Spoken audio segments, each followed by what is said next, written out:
बहनों का मैं स्वागत करती हूँ इस प्रेस वार्ता में। बहुत ही अहम मुद्दे पर इस प्रेस मीट को रखा गया है। कुछ मीडिया रिपोर्ट्स ने भी इसको कवर किया है और काफी डोमेन में भी गए हैं।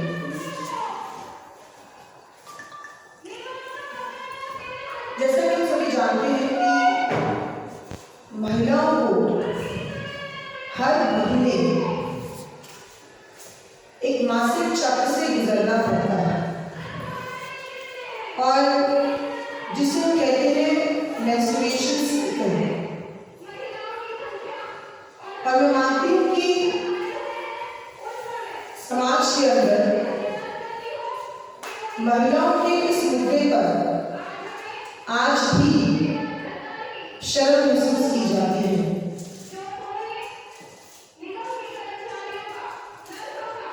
सरकारों की जिम्मेदारी है कि जो टैबू इस सब्जेक्ट के साथ एक सामाजिक चरित्र में जुड़ा हुआ है, उसमें सुनिश्चित करें कि सरकार की अपनी ऐसी भागीदारी हो, समाज में चेतना हो, ताकि महिलाओं की इस मासिक चक्र की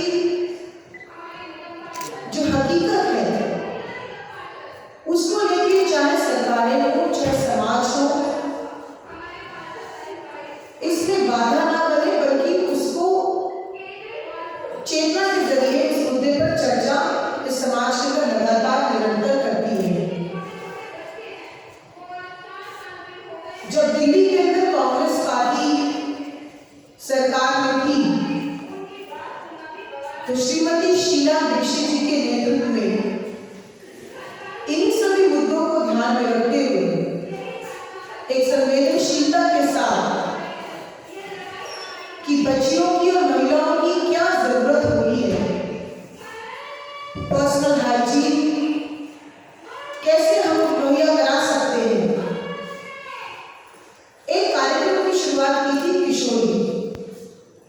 किशोरी शक्ति योजना के नाम से, जिसमें स्कूल्स की जो बच्चियां हैं उन सभी बच्चियों को free of cost sanitary napkin मुहैया कराया जाता था हर महीने। 2010 में इस योजना की शुरुआत हुई थी और बहुत ही मैसिव एक्सरसाइज हुई थी। इस मैसिव एक्सरसाइज के जरिए सेल्फ हेल्प ग्रुप्स को एंगेज किया गया था, आंगनबाड़ी को एंगेज किया गया था और एक बड़े पैमाने में इस चर्चा को ओपन किया समाज में, जिससे लोग शर्माते थे, जिसकी वजह से बहुत सी स्कूल की बच्चियां थी जो स्कूल छोड़ देती क्योंकि उनको हर महीने वो सुविधा नहीं मिल सकती थी। इसलिए वो प्रेफर करते थे कि उनकी बच्ची घर में बैठे और स्कूल में नहीं पढ़े। जब सरकार ने उस समय इस योजना को शुरू किया तो सभी सेक्शंस ने इसका खुला स्वागत किया और ये निरंतर चलती रही। हमने स्कूल की बच्चियों तक पहुंचाया सैनिटरी नैपकिन्स को, जो बच्चियां ड्रॉप आउट हो जाती थी उन तक इस सुविधा को पहुंचाने का प्रयास किया। लेकिन हमारा जो प्रयास था वो प्रयास सीजनल नहीं था और ना ही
एक व्यक्ति के लिए रोटी, कपड़ा और मकान जरूरत होता है, वैसे ही महिला के लिए सैनिटरी पैड एक नेसेसिटी है, एक एसेंशियल कमोडिटी है।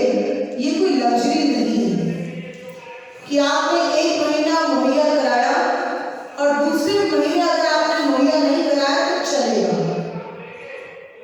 मैं मानती हूँ कि इतनी असंवेदनशील सरकार जिनके लिए महिलाओं के मुद्दे सिर्फ एक पॉलिटिक्स ऑफ ऑप्टिक्स है, कभी भी महिलाओं के मुद्दे सरकार के लिए प्रायोरिटी नहीं रहे। ये सरकार की योजना के जरिए दिखता है। वो कैसे दिखता है मैं आपको जरूर बताऊंगी। और खास ये कहना चाहूंगी कि जिस सरकार के लिए ये भी जरूरी नहीं है कि उनकी कैबिनेट में एक महिला मंत्री हो, तो मैं समझती हूँ कि महिलाओं के मुद्दों पर किस तरीके से योजनाएं बनेगी या किस तरीके से उस पर काम होगा, क्या महिलाओं तक पहुंचेगी, ये सब एक बड़ा सवाल खड़ा हो जाता है जब एक मंत्रिमंडल में महिला मंत्री नहीं होती है। मैं आज आपके सामने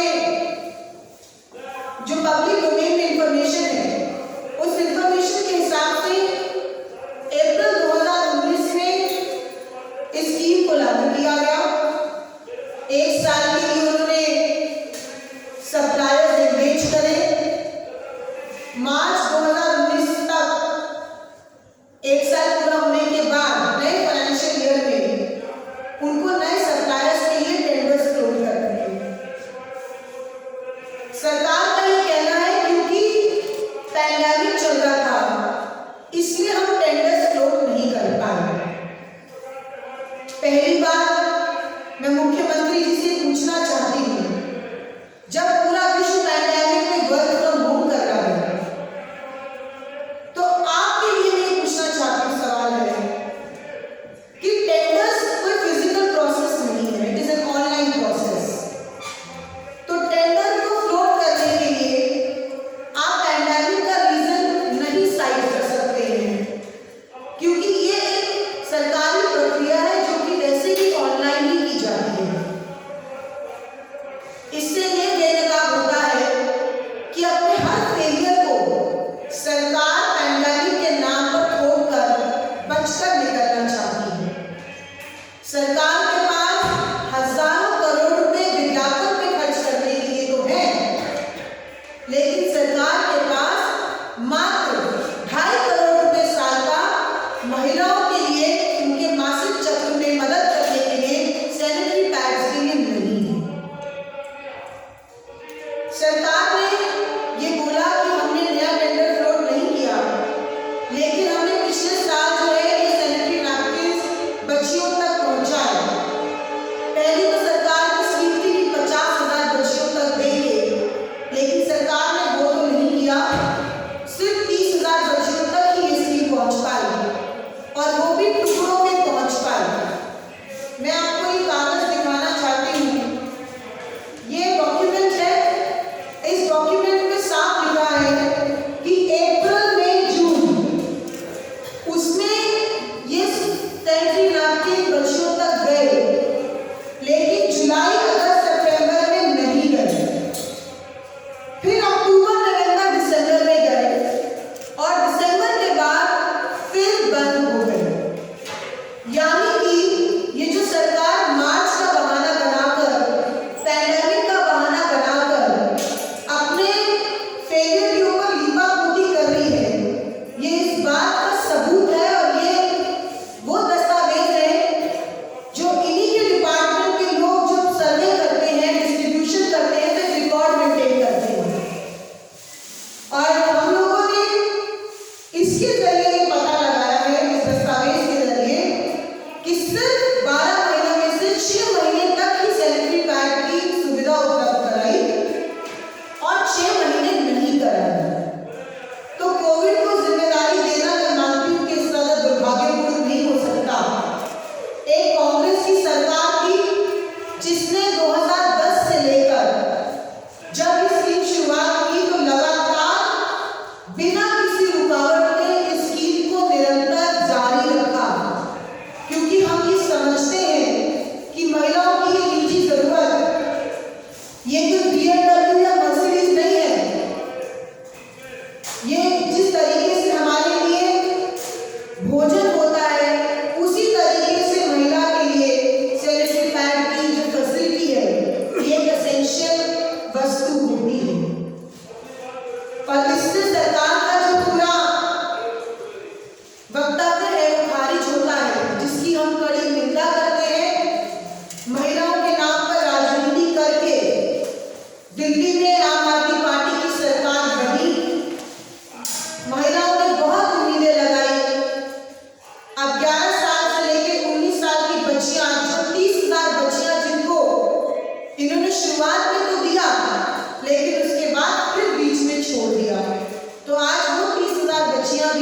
बच्चियों में जो कुपोषण है वो बढ़ता जा रहा है।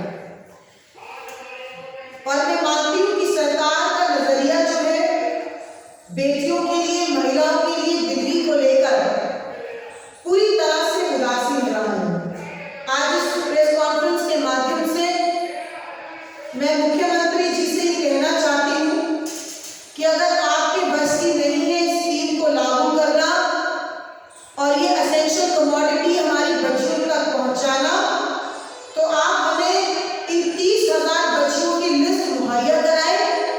दिल्ली प्रदेश महिला कांग्रेस से जिम्मेदारी लेती है कि हम लोग इन 30,000 बच्चियों तक फ्री ऑफ कॉस्ट, आपको 6 रुपये ले लेंगे, हम 6 रुपये भी नहीं लेंगे और फ्री ऑफ कॉस्ट इन 30,000 बच्चियों को दिल्ली प्रदेश महिला कांग्रेस जो है सैनिटरी पैड की सुविधा उपलब्ध कराएगी। क्योंकि मैं फिर से दोहराना चाहती हूँ कि ये कोई लग्जरी आइटम नहीं है। हमें अपनी सोच में, मानसिकता में सुधार लाना चाहिए। ये एक ऐसी एसेंशियल नेसेसिटी है जो हर महिला को हर महीने मासिक चक्र में जरूरत पड़ती है। इसका होना या नहीं होना किसी महिला के लिए ये विकल्प नहीं होता है। तो आज मुख्यमंत्री जी को इस बात के लिए हम लोग चेतावनी भी देते हैं कि अगर इस स्कीम को जल्दी से शुरू नहीं किया तो हम सड़कों पर आएंगे और हम आपसे उस लिस्ट की मांग करते हैं कि आप हमें वो 30,000 बच्चियों की लिस्ट दें, ताकि खुद दिल्ली प्रदेश महिला कांग्रेस के सब कार्यकर्ता उन बच्चियों को तब तक सैनिटरी पैड मुहैया कराएगी फ्री ऑफ कॉस्ट जब तक दिल्ली सरकार समर्थ नहीं हो जाती, जब तक दिल्ली सरकार आश्वस्त नहीं कर देती कि अब अगर ये लागू होगा तो ये किसी रुकावट के लिए, बिना किसी खेद के निरंतर चलता रहेगा। इन्हीं शब्दों के साथ मैं आप यहाँ पर आए सभी मीडिया कर्मियों का बहुत बहुत धन्यवाद करती हूँ और उम्मीद करती हूँ कि इस मुद्दे पर, क्योंकि महिलाओं का मुद्दा हम लोग अमूमन बहुत पीछे कर देते हैं, हमें लगता है कि ये मुद्दे उतने जरूरी नहीं है, लेकिन सरकार के झूठ को पकड़कर सही मायने में किस तरीके से सरकार की राजनीति को बेनकाब करना है, ये हमारी नैतिक जिम्मेदारी बनती है, हमारी राजनीतिक जिम्मेदारी बनती है। और उम्मीद करती हूँ कि इस मुद्दे को आप लोग अपने सिस्टम और अपने इंस्टीट्यूशन और मीडिया हाउसेस के जरिए निश्चित रूप से उठाएंगे। धन्यवाद। जय हिंद, जय